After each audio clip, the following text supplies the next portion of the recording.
lajm tjetër I rëndësishëm është, por dhe I diskutueshëm për vërtetësinë e vet,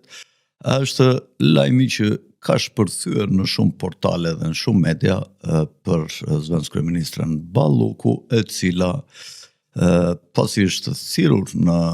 cilësinë e dëshmimtares një herë ose disa herë në SPAK,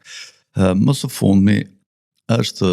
thirrur sipas disa raportime që bëjnë gazetarët në terren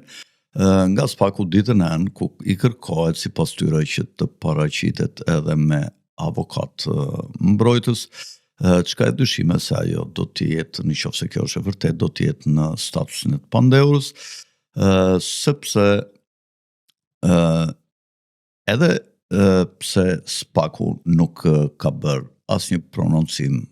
në lidhje me këtë çështje kur është pyetur nga gazetarë apo nga agjenci të ndryshme përmjet gazetarëve të tyre. Zëvendës kryeministra Balluku njehej si kraj fort I Edi Ramës, ka qenë në krah të tij qysh kur ka qenë zëvendës kryetare e bashkisë në Bashkinë e Tiranës, kur kjo drejtohej nga kryeministri aktual Edi Rama. Kanë njohje të vjetra së bashku, është e përfolur për disa afera korruptive për të cilat është akuzuar nga nga një ish kolegu I saj, siç është ish zëvendës kryeministri Arben Ahmetaj,